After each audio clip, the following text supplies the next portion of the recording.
दोस्तों, हमने पिछली कक्षा में 1 से लेकर 100 तक जो अनुच्छेद हैं उनको देखा था। आज हम 101 से लेकर आगे के अनुच्छेद देखेंगे।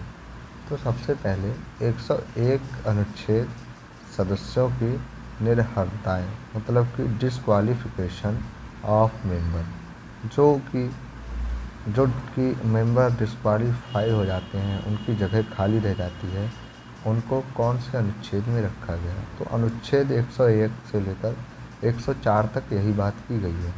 अनुच्छेद 101 में स्थानों का रिक्त होना मतलब कि जो सीटें होती हैं वो खाली हो जाती हैं, स्थानों का रिक्त होना।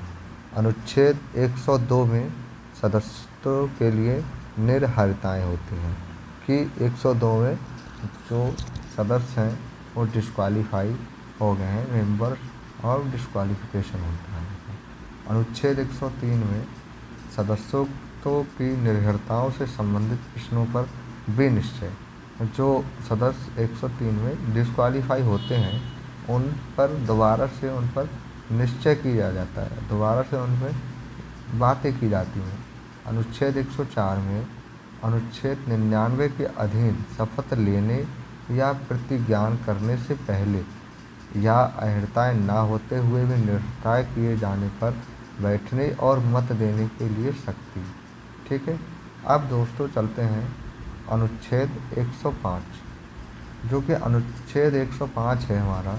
वो संसद और उसके सदस्यों की शक्तियाँ, विशेष अधिकार और उन्मुक्तियाँ हैं, मतलब कि power, privileges and immunities end of parliament of its member, मतलब उनके संसद के जो मेंबर होते हैं उनके पास क्या शक्तियाँ होती हैं, क्या अधिकार होते हैं और क्या उन्मुक्तियाँ होती हैं। ये सारी चीज़ें हम आज देखेंगे। ठीक है, फिर आते हैं अनुच्छेद 105 में दिया है कि संसद के सदनों की तथा उनके सदस्यों और समितियों की शक्तियाँ, विशेष अधिकार आदि हैं। ठीक, उसके बाद अनुच्छेद 106 में सदस्यों के वेतन और भत्तों की बात की गई है। ठीक है, अनुच्छेद 106 में जो संसद के सदस्य होते हैं उनके वेतन और भत्तों की बात की गई है। विधायक प्रक्रिया, लेजिस्लेटिव प्रोसीजर जो होता है वो अनुच्छेद 108 में कुछ दशाओं में दोनों सदनों के संयुक्त बैठक। अनुच्छेद 109 में धन विधेयकों के संबंध में विशेष प्रक्रिया। अनुच्छेद 110 में धन विधेयकों की परिभाषा। अनुच्छेद 111 में विधेयकों पर अनुमति। ठीक है, अब आती है बात 112 से लेकर 117 तक क्या होता है। वित्तीय विषयों के संबंध में प्रक्रिया, मतलब procedure of financial matter. Financial matter जैसे आप जानते हो, जो लेन देन की बातें होती हैं वो 112 में कि अनुच्छेद 112 से लेकर 117 तक होती हैं। ठीक है, जैसे अनुच्छेद 112 में दिया है वार्षिक वित्तीय विवरण। अनुच्छेद 112 में वार्षिक वित्तीय विवरण का मतलब एक साल के अंदर सरकार ने क्या काम किया, क्या हुआ, कहाँ कहाँ बजट पास हुआ, कहाँ कहाँ गया, ये सारी अनुच्छेद 112 में, जो कि एक साल के पूरे बजट जिसको हम बजट बोलते हैं उसका वो होता है। अनुच्छेद 113 में संसद में प्रांकल के संबंध में प्रक्रिया। अनुच्छेद 114 में विनियोग विधेयक। अनुच्छेद 115 में अनुपूरक, अतिरिक्त या अधिक अनुदान। अनुच्छेद 116 में लेखानुदान, प्रत्यानुदान और अपवाद अनुदान। अनुच्छेद 117 में वित्त विधेयक के बारे में विशेष उपबंध। अब देखते हैं अनुपूरक, अतिरिक्त और अधिक अनुदान। अनुपूरक अनुदान उसे कहते हैं जो कि किसी के लिए दिया जाए। अतिरिक्त अनुदान वो होता है कि जितना पैसा दिया गया उसके बाद उसे ज़रूरत पड़ी तो थोड़ा उसे दिया, वो अतिरिक्त हो गया। इसके अलावा मतलब दिया जाता है जो, उसके बाद अधिक अनुदान, वो अनुदान बढ़ा के दिया जाता है। फिर आता है साधारण या प्रक्रिया, मतलब कि प्रोसीजर, जेनरलिटी जेनरलिटी अनुच्छेद 118 में प्रक्रिया के नियम दिए हैं कि जो साधारण प्रक्रिया होती है वो किस तरह से होती है, किस तरह से नहीं होती है, वो किस में दिए हैं, अनुच्छेद 118 में। ठीक है दोस्तों। फिर बात आती है अनुच्छेद 119 की। अनुच्छेद 119 में संसद में वित्तीय कार्य संबंधी प्रक्रिया का विधि द्वारा विनियमन। अनुच्छेद 120 में संसद में प्रयोग की जाने वाली भाषा। दोस्तों अनुच्छेद 120 में क्या होता है, जो संसद में प्रयोग की जाने वाली भाषा की बात होती है कि संसद में जो काम होगा वो कौन सी भाषा में होगा। अनुच्छेद 121 में संसद में चर्चा पर निर्बंधन, मतलब कि क्या होता है, संसद में क्या क्या बातें होंगी वो अनुच्छेद 121 में आता है। अनुच्छेद 122 में आता है न्यायालयों द्वारा संसद की कार्रवाइयों की जांच ना किया जाना। न्यायालय के द्वारा जो होता है वो अनुच्छेद 122 में दिया गया है कि संसद में जो काम हुआ है उस पर न्यायालय के द्वारा जांच नहीं की जाएगी, वो अनुच्छेद 122 में दिया है। अब आता है अनुच्छेद 123 में राष्ट्रपति की विधायी शक्तियाँ, मतलब कि लेजिस्लेटिव पावर ऑफ प्रेसिडेंट, वो किस में दिया है, अनुच्छेद 123 में। तो दोस्तों ध्यान रखना अनुच्छेद 123 में क्या है, संसद के वे शांति काल में अध्यादेश प्रख्यापित करने की जो शक्ति होती है वो राष्ट्रपति की शक्ति होती है कि विशांति काल में अध्यादेश जो है वो राष्ट्रपति चालू कर सकता है। अनुच्छेद 124 मतलब कि संघ की न्यायपालिका, द यूनियन जुडिशरी, इसमें क्या है, जो संघ की न्यायपालिका होती है इसमें न्यायपालिका की बात की है। तो अनुच्छेद 124 में उच्चतम न्यायालय की स्थापना और गठन किया गया।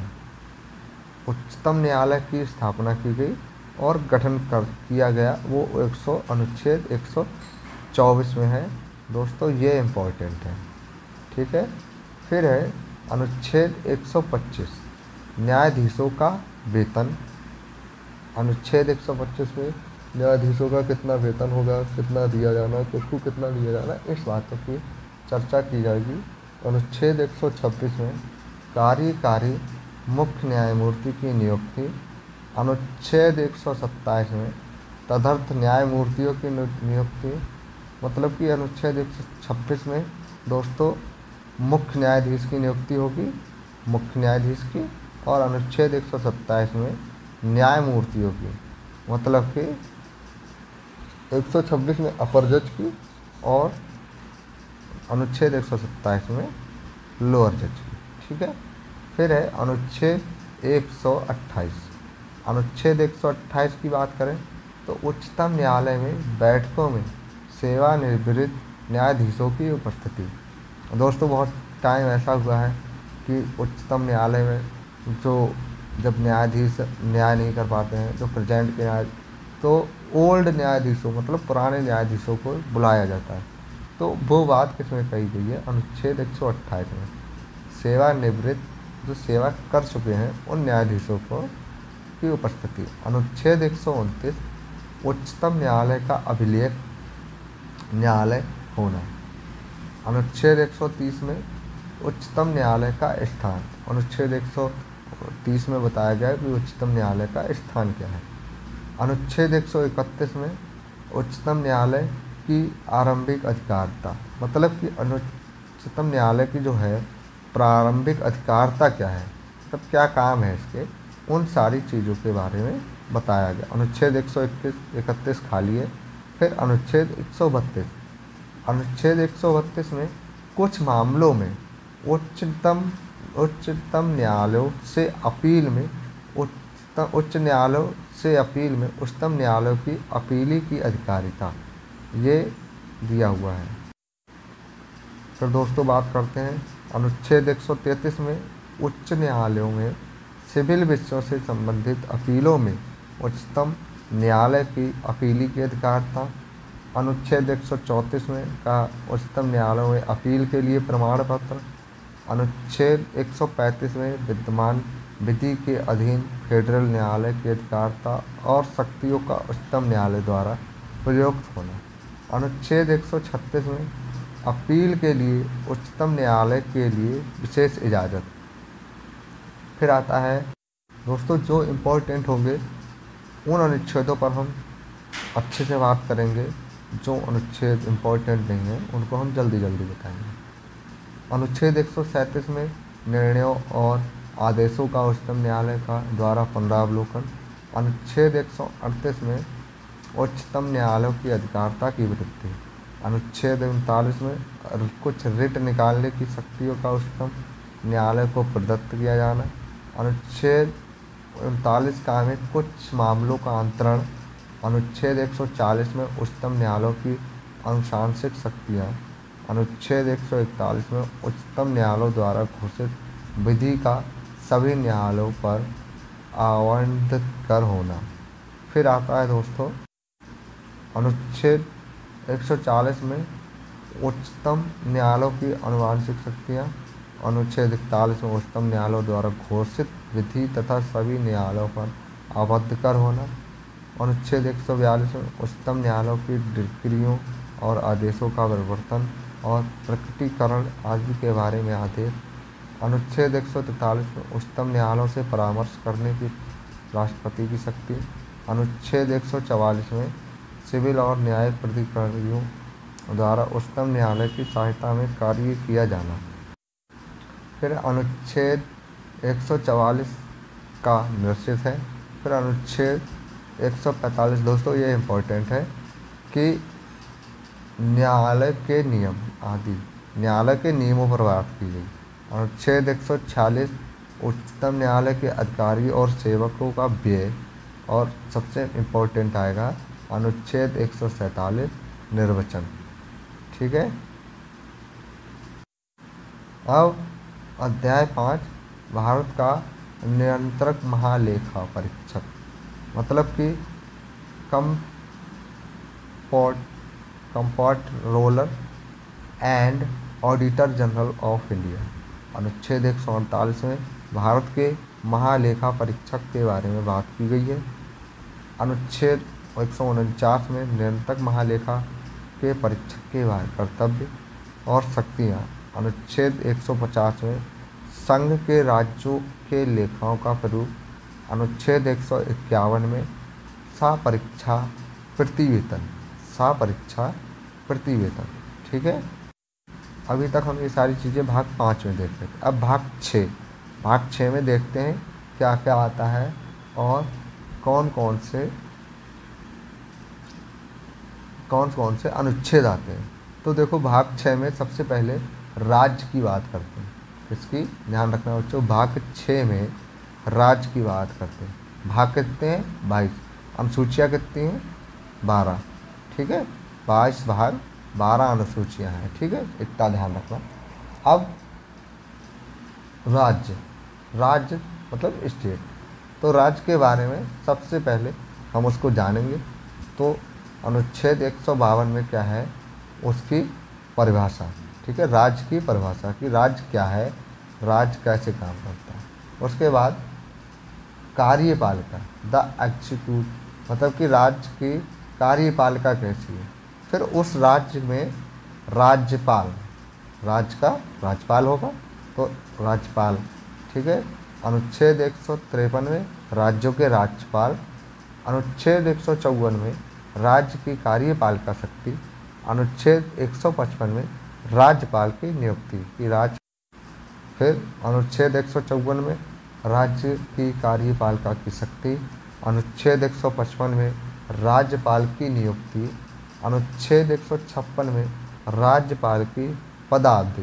दोस्तों राज्यपाल की कितनी पदावधि होगी, मतलब कितने वर्षों तक राज्यपाल काम करेगा अपने पद पर। अनुच्छेद 157 में राज्यपाल नियुक्त होने के लिए अहर्ता है, मतलब कि राज्यपाल को जब बनाया जाता है तो राज्यपाल के लिए क्या क्या अहर्ताएँ, मतलब कि क्या क्या एबिलिटी होनी चाहिए उसके अंदर, ठीक है, योग्यताएं। अनुच्छेद 158 में राज्यपाल के पद के लिए शर्तें।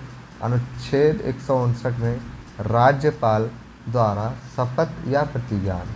अनुच्छेद 160 में असामयिकताओं में राज्यपाल के कृत्यों का निर्वहन। दोस्तों, अनुच्छेद 160 में कुछ असामयिकताओं में राज्य के पाल के कृत्यों का निर्वहन। अनुच्छेद 160 में क्षमा आदि के बारे में कि मामलों में दंडा कोष के निलंबन, परिहार और लघुकरण के राज्यपाल की शक्ति। अनुच्छेद 162 में राज्यपाल की कार्यपालिका शक्ति का विस्तार। अब आते हैं उसके मंत्रिपरिषद होंगी। जब राज्य में राज्यपाल है, कार्यपालिका है, तो मंत्रिपरिषद की बात होगी। अब देखो मंत्रिपरिषद मतलब कि मंत्री काउंसिल ऑफ मिनिस्टर भी होंगे। तो जो मंत्रिपरिषद है वो कहाँ से स्टार्ट होता है? अनुच्छेद 163 में राज्यपाल की सहायता और सलाह देने वाले मंत्रिपरिषद। अनुच्छेद 164 में मंत्रियों के बारे में अन्य उपबंध। फिर है दोस्तों राज्य का महाअधिवक्ता, मतलब कि advocate general for the state, ठीक है। तो अधिवक्ता होगा एक। अनुच्छेद 165 में राज्य का महाअधिवक्ता होगा, ठीक है।